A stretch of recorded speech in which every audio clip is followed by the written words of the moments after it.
Welcome to the England Rugby Pod.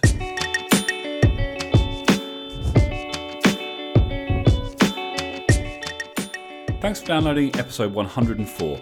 It's the Black-Lash episode, plus we're looking ahead to Japan to see if England can continue their form. You're listening to the England Rugby Pod, the rugby podcast that believes England will win the World Cup in 2019. Hey guys, welcome back after a pretty special weekend of rugby for England fans, even though we didn't get the result we hoped for. The future is certainly brighter, and I'm here to discuss it with Dan as usual. Hi, mate. Hi, buddy. Feeling positive, I think.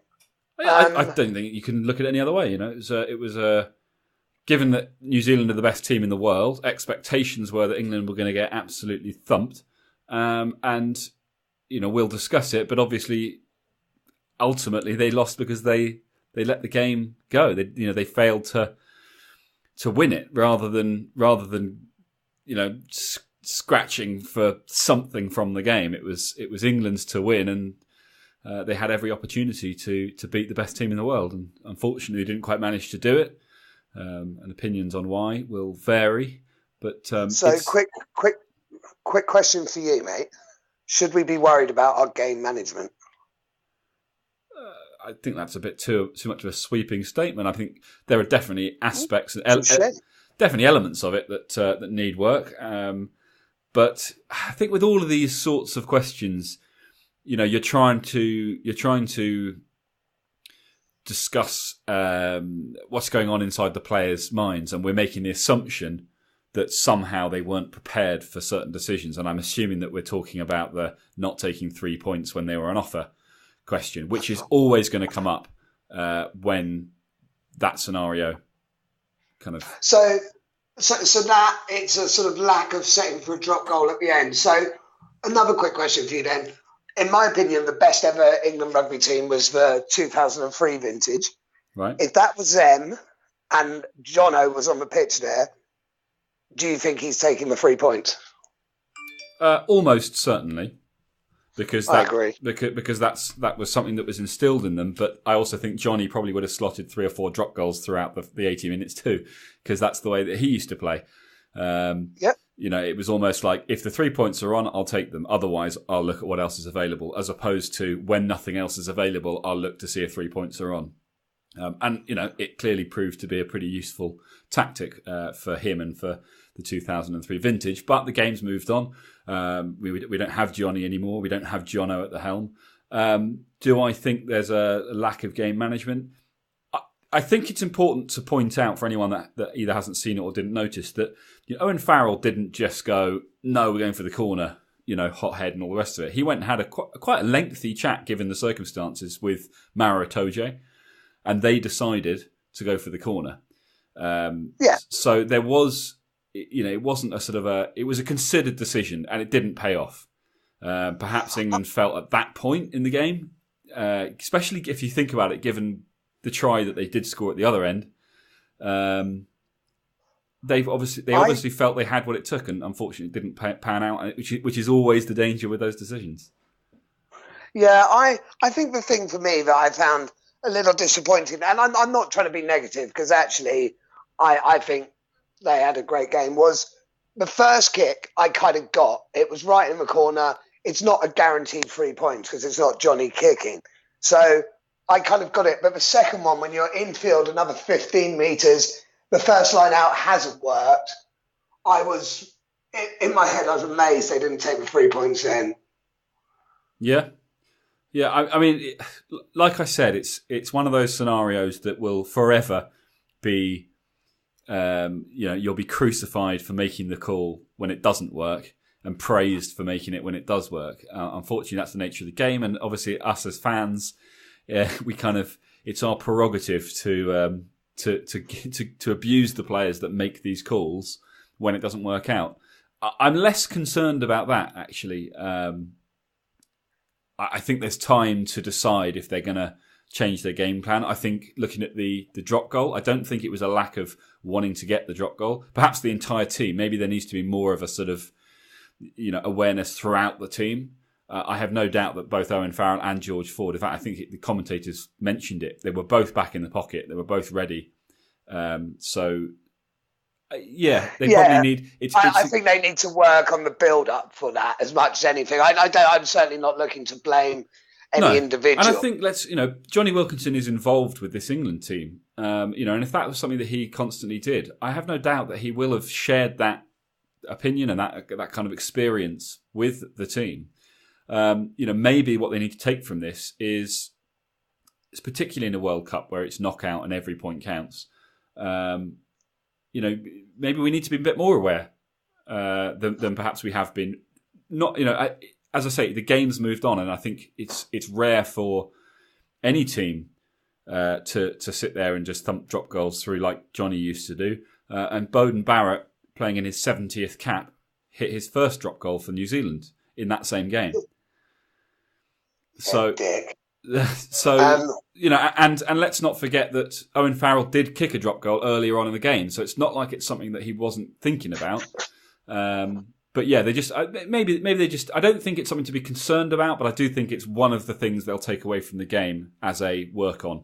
And I think the important thing is that performance shows that we're not a million miles away, and it puts us right back where we wanted to be, which is a year out from a World Cup, or just under a year out from a World Cup, with some clear things to work on, rather than going, what the hell's going on? Where are we? Where are we going? We don't even know our team. So on that basis, I'm a lot more positive. And this is what we've always called for. Well, yeah, exactly. We're trying to pick holes, find minor holes to say we should have won. This is not the worst place to be.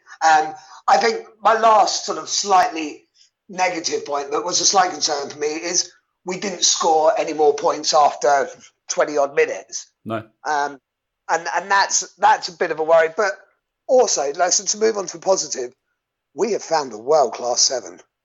We have.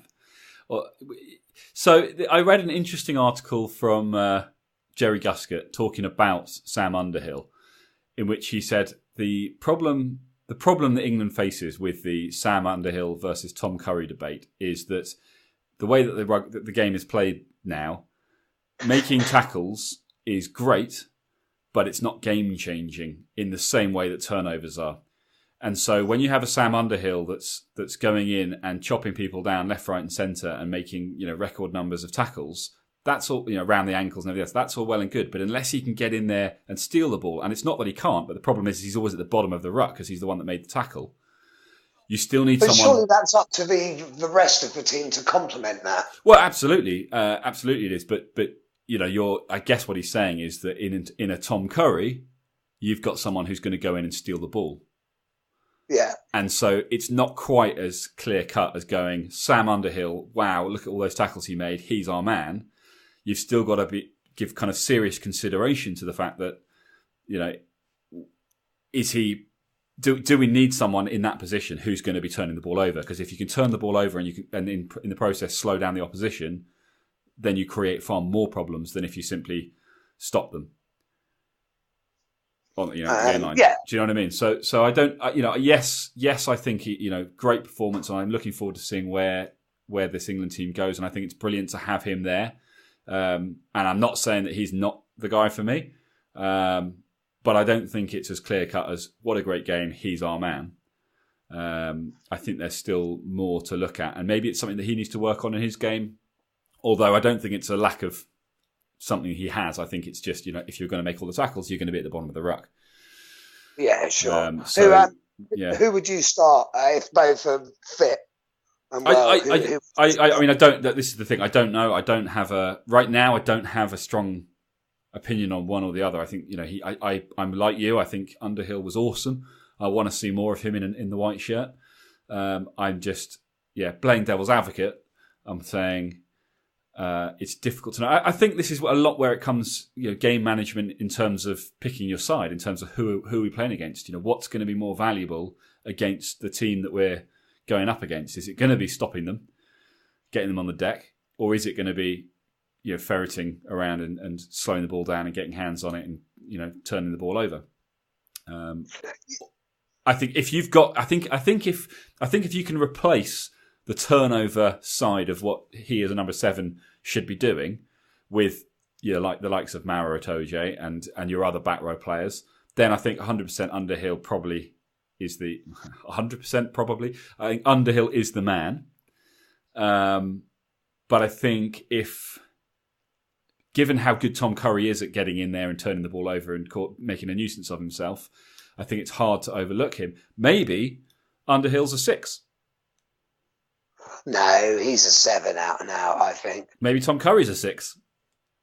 I think that could be more, but Wilson, I think, is also going to put up a bit of a shout for that one. Yeah. The good news is, what's good, and like half messing about, half serious, but the breakdown, which, we can say like the turnover ball, John Mitchell, defence coach, he's renowned for his breakdown work. So that's in good hands. Yeah. I'm not saying that I'm his biggest fan, but I'm not anti him either. The drop goal stuff is with Sir Johnny. So basically that's already sorted out. Golden hands. And they'll be using his call. Do you remember the call that he used to win the World Cup? I do not. What was it? Fanny flaps. Really? Allegedly so. Brilliant. Yeah. What that means give me the ball, I'm going to kick a drop goal to win the World Cup. That means time to be awesome. Well, that is awesome. Okay, well look, we went over a lot of this stuff after the game. Yeah. I think it's a real positive. They're going to be on a high. It's a very different prospect the next game. And we talked a little bit about what expectations we had for that game, and I posed a couple of scenarios to you, and it looks like he's gone with what we both said we'd like to see, which is a combination of new and old. So we'll come on to that, but just before we do, we have had a couple of new reviews. What have we had? I don't think I've read this one out. This is from Chosebar.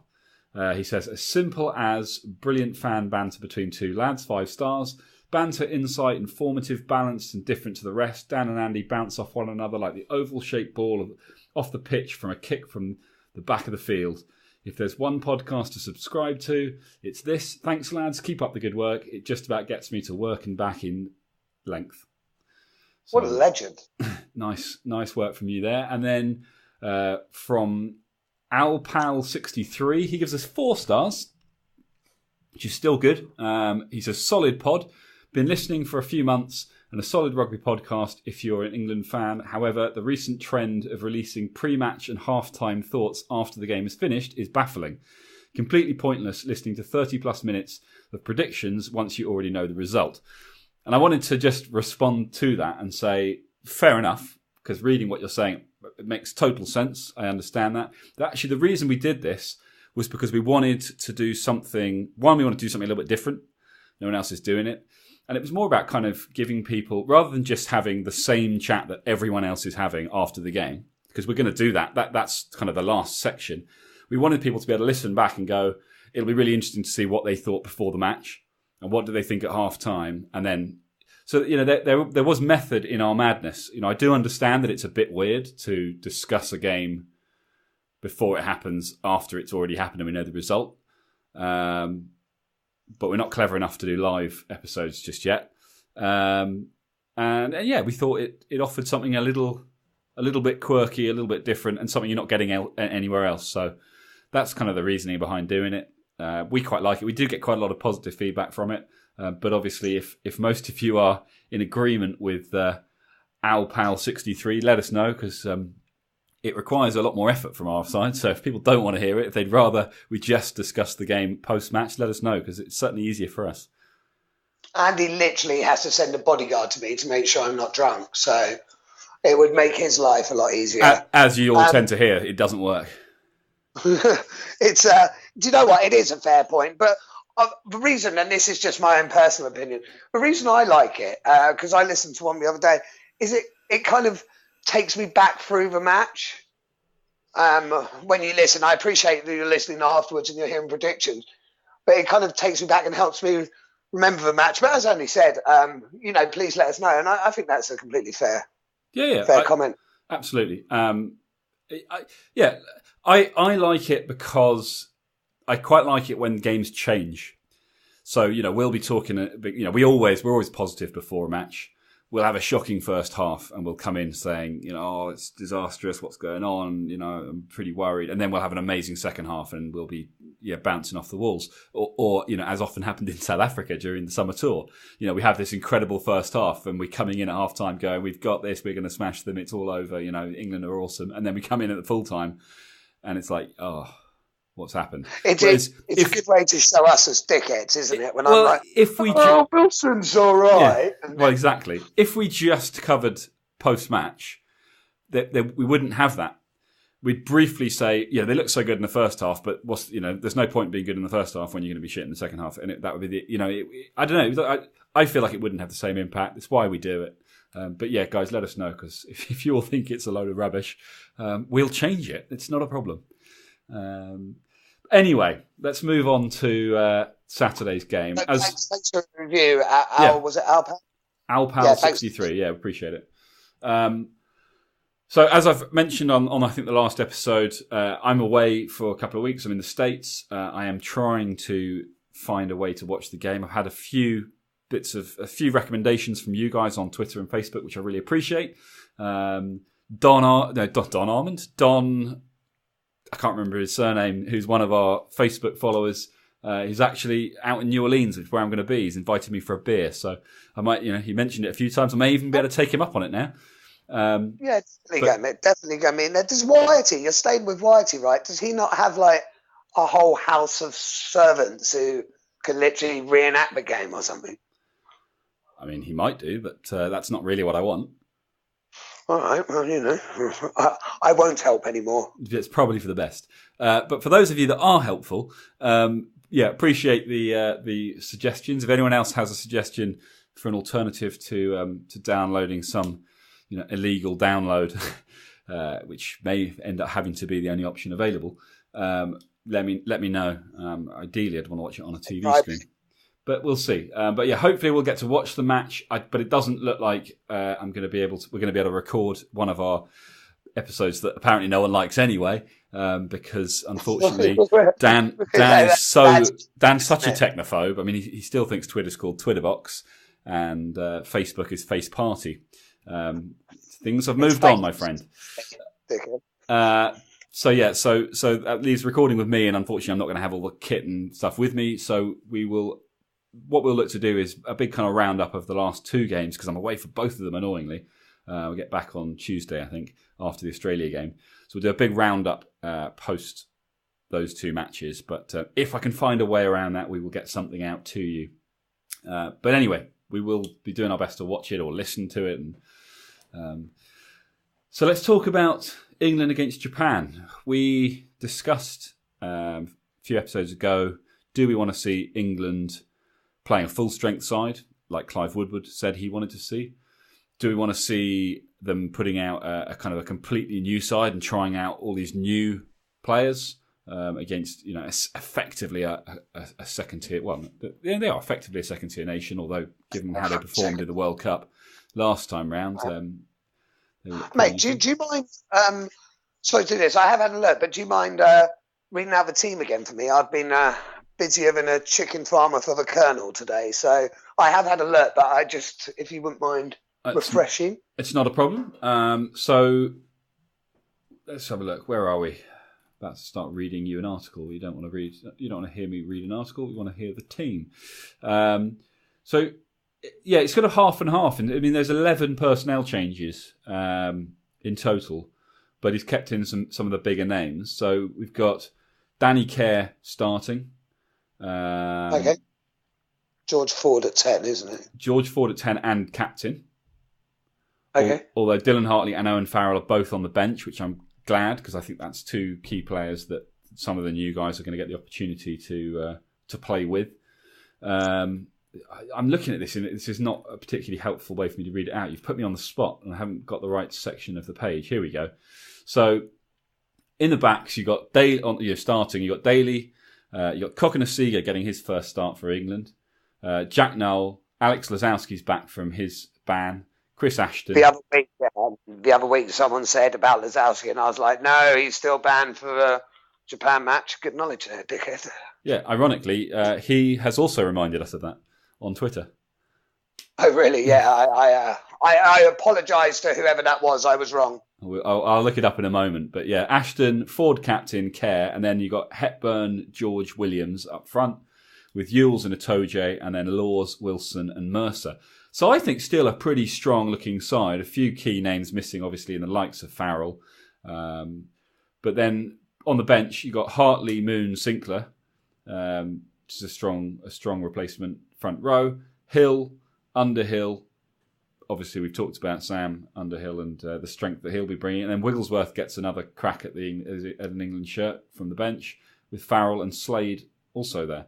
So lots of changes, but also some key players still in there, which is exactly what we wanted to see. Because I think it's important that if they're, these games are about identifying if any of these guys have a genuine shot at being part of the England squad. And I think all do. Absolutely. And I think what's particularly telling is that the players that are in, the ones that haven't been temporarily dropped, are they the ones that Eddie Jones looks at as his inked-in names on the team sheet? No, I don't think so. I think it's trying to find a balance, trying to complement each other's skills. Like he still wants to win this. Like Japan, Japan's close to his heart, and as we've said a few times, when something's sort of close, you want to put an effort. I think it's just about having a balanced side. Good debate. Thanks, mate. So I'm looking forward to seeing Cognisinger or Cognisinger. Ashton, I'm glad is getting more game time. I'm glad Daly stays at fullback as much game time as possible. Lazowski, I think Henry Slade's had a good autumn series so far. Lazowski, it's his turn to put his shout. I'm surprised Marrow's playing. But this is what I'm saying. Is this because he's thinking, so what I'm saying is that the kind of the guys that were involved in the New Zealand game that are involved in this one, are they Eddie's go-tos? Mara Itoje, potentially Courtney Laws, Sinclair, Hartley, Farrell, Slade even. So he's kind of got them there or thereabouts. You're missing the likes of May. Yeah. So I'm not saying that the ones that aren't there are potentially not. I'm not saying that he's basically dropped the ones that he thinks are replaceable. It doesn't matter. You're not getting what I'm saying. I think I am, but I don't think there's anything to read into it. Fine. So you talk to our listeners, Dan, about this team and why it's been selected. So I think the team is selected. There's a few players he wants to try out, and I think it's about having a balanced team and giving them the opportunity to show their skills. Now at 13 will be quite interesting. Whether that. I see what you're saying, right? Yeah. So yeah, because he'll be playing 13. So does he ever play at 13? He has done before. He did for the Lions, but that's the thing. I wonder whether that is genuinely something Eddie's considering. Because obviously you've got Ashton on one wing, Cognisinger on the other, and Daly at fullback. So you've got Lazowski and Now, who, in theory, I actually think complement each other really well. But is it? I question whether there's enough time for Now to be a genuine World Cup 13 come quarterfinal, semi-final, final time.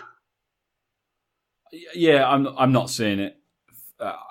I guess maybe this is about saying, what can some of the existing guys do if he needs to switch things up a bit?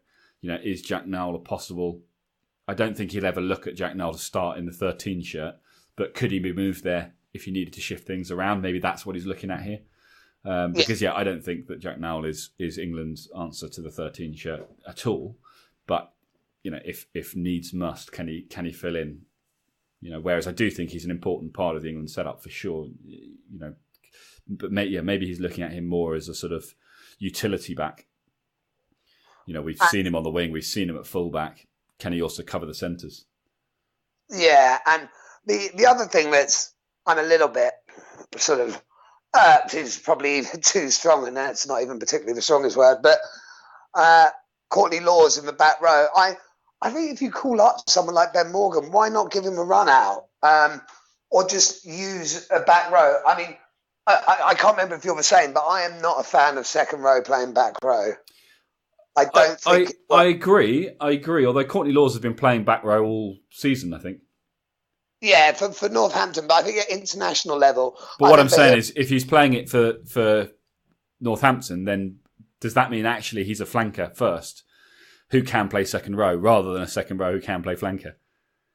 I think it's fitting in for Northampton's needs. So I'm basing this upon a interview I saw with Lewis Moody and him just saying that at club level is one thing, but at international level, you get found out, or it's a lot easier to get found out. But Lawes packed down in the back row against New Zealand, and when he came on in those, that early stage when he was, when what's his face was off for an HIA, he looked pretty useful. I mean, he came on for 10 minutes and I think made 9 tackles, and he had a real impact from the back row. So I think with Courtney Lawes, he's a bit different because I actually quite like him in the back row.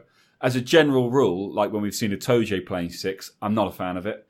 But I feel like with Courtney Lawes, he's such an aggressive player. He puts in massive hits. I think he works in the back row. He is a ball carrier. He's becoming much more of a ball carrier. And you've got Wilson and Mercer either side of him. I don't mind the look of that, to be honest. Whereas I think Morgan is an out-and-out 8, but we want to see Mercer. He's getting the start. And actually it could be... Wilson can cover 8. Yeah, and it could be a similar scenario to what you were saying about Jack Noah. It could be, let's just double check he can cover. So when you're looking at a bench, possibly, you've got somebody who... Is Jack Nowell our back cover and Courtney Lawes our forwards or our back 5 in the forwards cover? And does that therefore give us a bit more flexibility in terms of what else we have on the bench, who else we have on the bench, rather than having to have a front row, a hooker, a front row, a second row, a back row, and having them all? It's like actually we can be a bit more flexible and we can put players in that perhaps are the same, but they depending on how we need to adapt to the game, we've got options, which is never a bad position to be in. I don't dislike the look of it at all. I think it's a good side. I quite like. There's a couple of names in there that you're thinking, okay, it'd be interesting to see what how they get on. I think it'll be good. I just hope I get to watch it. I'm sure you'll find a way, mate. There must be somewhere out there where you'll be able to watch it. Well, the trouble is, it's about 8 o'clock in the morning. It's going to be at 8 o'clock in the morning over there, and obviously in America, I doubt there are too many pubs that open up at 8 o'clock to show the England rugby against Japan. There's not a spoons. There's not a spoons. That's a good point. If anyone's got any solutions, let me know as soon as possible. I've got a couple of ideas, so I will have a crack at possibly VPN. I think is one of the better options. Basically, make the internet think I'm in England, and that way I can watch it on my Sky Go. But I need to look into how that works. I have every faith you will solve this dilemma. That is the plan. But it's going to be a good game. I think England just need to press on. I think the key thing is a good performance again. No point going out there playing shit and scoring a load of points and then coming out going, yeah, we're amazing. Go out and put in a solid performance for 80 minutes. Taking your foot off the gas and come away, ready to take on Australia and make this a really successful autumn campaign. Because I think if we can come away from this campaign, 3-1, having the one being a loss by 1 point, that's a hell of an autumn series, considering what people were saying, even as little as 3 weeks ago. It certainly puts us back on the radar, doesn't it? And it'll be really interesting to see. Although you said last week, and I'm starting to think you might be right about New Zealand Ireland, and you said you think New Zealand might just smash them. Yeah, I think they might. There's I'm so starting to much think chat about how England are going to get thumped by New Zealand and then Ireland are going to beat New Zealand. I think that Ireland might be in for a rough ride. New Zealand are not. New Zealand don't tend. When New Zealand lose, and we're going to call that a moral victory for England. When New Zealand lose, and I think that may even be the way that they look at it. It's very fortunate. They tend not to let it go, and they tend to make up for it pretty quickly. So, Ireland are getting them at a time that they don't really want to be getting them. But we'll see. And, obviously, home nations, I wish Ireland the best, and I hope they can do them. Obviously, in some ways, it's quite nice to be able to say we're the only team that came close. But actually, it's Northern Hemisphere versus Southern Hemisphere. But I think, without wanting to sound too much like I'm sitting on the fence, I do want to see a good game first and foremost. Yeah, and I want Ireland to win. I definitely want Ireland to win. And like you were saying, New Zealand could come out and there could be a Black-Lash. And if that's the case, though, I think Ireland are too good a team to get smashed, but they could find themselves having a very tough day. Let's put it that way. Could be another corker. Oh, very good. I see what you've done there. You like that? Yeah, took you a little while. You didn't get it at first. The puns. Doubling up, exactly. Shall we move this along? I think we probably should. Guys, as we always say, we really appreciate the support that you give us. Keep listening. We're getting loads of good comments from you guys. There is more on Twitter and Facebook, and I haven't read it out this week, but we will get back to it all when things are a little less manic. But yeah, we really appreciate you kind of tuning in every week and listening to what we have to say. And we're really pleased that you also have your say and that you're getting in touch more. So keep that coming. As I say, we'll do our best to try and find something for you over the next couple of weeks, but that it may prove difficult. So if that is the case, we will come back with a big episode after the Australia game to kind of round up these two matches that are currently upcoming. And get back into a bit of a format moving forwards. So yeah, get in touch with us at England Rugby Pod on social media. Email us, englandrugbypod@gmail.com. Get onto iTunes, rate us, review us, and obviously most importantly, keep listening.